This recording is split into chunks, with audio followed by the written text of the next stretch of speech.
I'd like to call up our next witness, ATU Local 113.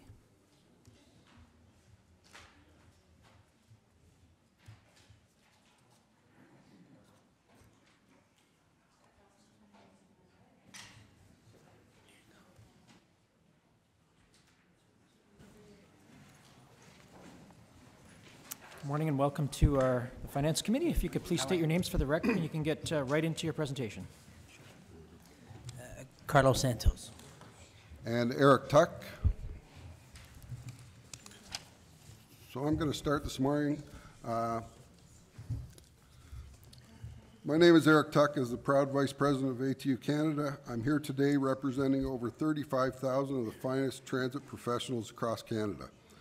In Ontario, we represent most major transit systems in the GTHA and across the province, as well as workers employed by Metrolinx. I come before you today with two clear priorities. First, that the public investment in transit remain publicly owned and operated, not uploaded to Metrolinx or sold off to its highest bidder through P3 procurement policies. Secondly, that we secure dedicated transit funding for both capital and operations. Public transit is crucial for millions of Ontarians who depend on public transit for all aspects of their daily lives. Public transit is the main mode of commuting to work for close to 1 million Ontarians, or 15% of Ontario's workforce. The movement of people by public transit directly supports economic activity and stimulates economic growth. There are obvious environmental benefits to operating buses, subway trains, and LRVs. Replacing thousands of cars on the road with public transit service. This improves air quality by reducing greenhouse gas emissions. Public transit also reduces road congestion for those that need to rely on their cars. Public transit in Ontario is currently underfunded, and it is becoming increasingly challenging to provide safe, efficient, and reliable public transit service without sufficient operating funding. Our highly skilled maintenance workers across Ontario maintain the highest standards of safety and quality assurance. Municipalities across Ontario are struggling to meet the daily needs of enhanced transit under the present funding levels, which are grossly insufficient. It is our respectful submission that public transit systems across Ontario and the millions of daily transit riders who rely on them deserve dedicated funding in the provincial budget for operating expenditures. Public transit privatization through the embedded Metrolinx P3 procurement policies for the expansion of new LRT lines is a direct threat to the sustainability and future of public municipal transit across Ontario. We are deeply concerned by the fact that these new proposed services will be operated and maintained by private companies. In Hamilton, where I am the president of ATU Local 107, a request for proposals has been made for private contractors to finance, design, build, operate, and maintain the new LRT line, despite the City of Hamilton's request to operate and maintain the service. The same request for proposals has been made for the proposed Hurontario LRT in Mississauga and Brampton. In Waterloo, a private company called Keolis was awarded a contract for the upcoming LRT there. In Toronto, the maintenance of the Eglinton Crosstown and Presto has been contracted out from the TTC. It remains to be seen what will happen to the TTC subway following the impending upload. The problem is simply that privatization does not work. It costs more, it takes longer, and it's less accountable. It does so at the expense of placing private profits over the essential needs of the public. Companies care more about profit than ensuring sufficient and accessible transit services. Privatization has been proven to be a failure time and time again. It results in higher public tax rates, corporate subsidies, increasing fares, while reducing services, safety standards, and reliability. In conclusion, transit works best for riders and taxpayers when it is publicly owned, operated, and maintained, not when transit is left in the hands of multinational consortiums whose bottom line isn't providing the service, but instead to privately profit from public services. These benefits of public transit can only be realized if there is sufficient funding and a skilled and specialized workforce with the know-how to efficiently and effectively provide the services, which is precisely what ATU has delivered to the public for well over a century. Good morning, Chair, members of the committee. My name is Carlos Santos, and I'm the President and Business Agent of the Amalgamated Transit Union, Local 113. Local 113 has over 11,000 members who perform virtually every role in the provision of public transit in Toronto, including operating and maintaining vehicles, maintaining the system itself, fare collection, and customer service. For the last 100 years, Torontonians and others have enjoyed a single integrated public transit system owned by the people and operated by a public entity, the TTC, that is accountable to the people. Prior to the creation of the TTC, transit in Toronto was provided by 9 different entities, each with its own fare structure, and which were operated by separate private and public players. Different operators meant disruption, dislocation, and waste. Public money couldn't be invested strategically, and different operators competed with each other for profit rather than working together. That all changed in 1920, when the citizens of Toronto voted in favor of a single transit system operated by the city. The city, the TTC, and its employees, Local 113 members, have worked together for nearly a century to deliver cost-effective and efficient public transit to the people of Toronto. Our members are on the ground operating and maintaining the vehicles day in and day out. Our members have developed specialized skill sets and unrivaled knowledge of Toronto public transit. We work hard and do a great job in moving the people of Toronto, and we do it with less government funding per ride than any other major transit system in North America.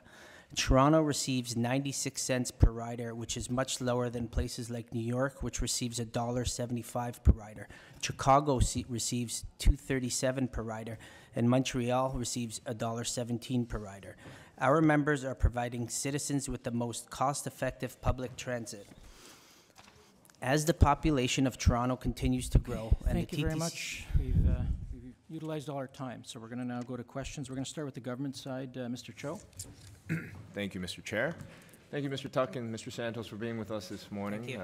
I'm a daily rider of the TTC. Appreciate it very much. And I actually just had a meeting with my minister, Minister Bethan Falvey, this morning, and we were talking about the TTC. And so I'm wondering, I mean, nobody's talking about privatization here in the government. What we're talking about is uploading the tracks, the tunnels to the provincial level so that we would be able to build more tracks. And I think we can all agree then in our city of our size, we could use a few more lines around the GTA, and that's sort of our goal here. And one of the benefits to that is that, you know, the province can amortize subway infrastructure expansion where the city has to pay for that up front. And, you know, the goal here is to have the operations remain with the hardworking people of the TTC. Would that be something that your members would be happy about? Yeah, they would definitely be happy with that. So you're saying operate and maintain? Right. The members we're of just the talking TTC? about uploading the infrastructure, the tracks, the tunnels, so that we can improve the infrastructure of the TTC. We're not looking at a privatized model. So one of the major concerns we have with uploading of the TTC is similar to the uploading with the hydro. That is usually the first step. One of the concerns is the major investments that have been made in the properties across Toronto that are currently owned by TTC and considered assets of the City of Toronto.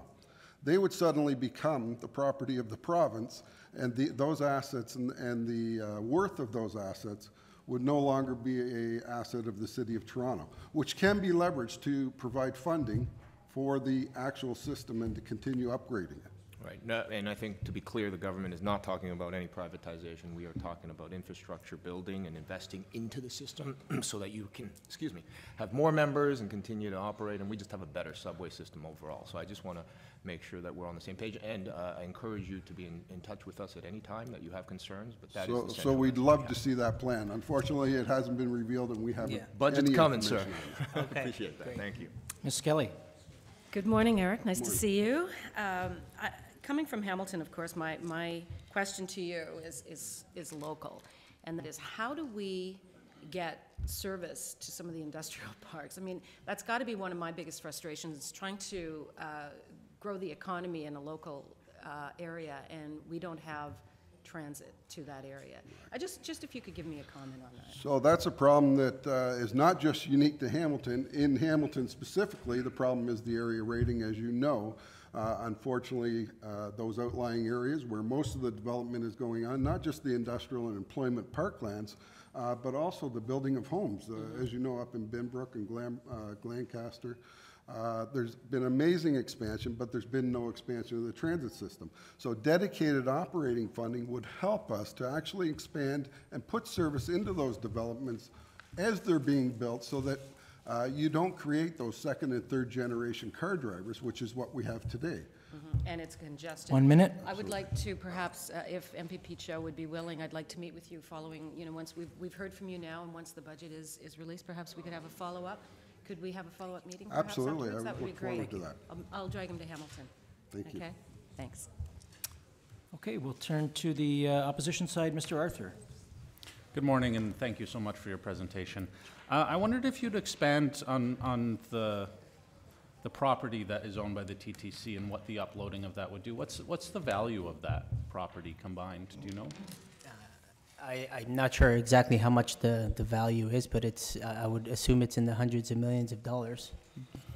And right now, well, it's been announced that condos were going to be built on top of those, the airspace.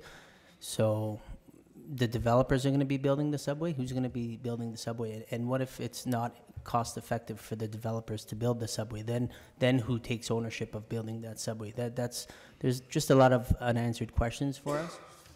So we don't have an exact value, but what we do know is that they are on the list of 10 of the most expensive properties in Ontario right now today, are the subway locations. So we know that they're very valuable. We don't know the exact dollar figure, but very valuable.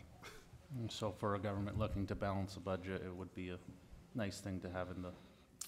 It would certainly help the province balance its budget, but what is that going to do to the city itself, who is the current owners, and the people who built that system and bought those properties and invested for the city of Toronto? Exactly. My only other thought, you in the first page here, you talked about 1 million Ontarians or 15% of the workforce. I mean, I think we should be aiming higher than that for public transport. So those figures are the 2016 figures from StatsCan. I'm sure they are much higher at this time, and that is simply for people going back and forth to work. Again, there are millions and millions more seniors and students who count on that service every day. Well, that's good to know. Perfect. Ms. Shaw. Thank you for your presentation. You didn't get, you weren't quite able to complete your presentation, but I think if you could just comment on the fact that we did have a fractured, segmented system. There's cities in North America that are studying the Toronto Transit Commission because it's integrated, where they don't have a seamless system from bus to subway. So if you could talk a little bit about that. And you have two examples of where severing off parts of Toronto Transit have not worked well. You've got Presto in there as well as Bombardier. So if you, in the time we have left, just, carry on with what you would have said had you been able to finish your presentation. Okay, well, Presto's been a failure since it's been implemented, and I'm speaking as not just the president of 113, as somebody that was a driver a month ago.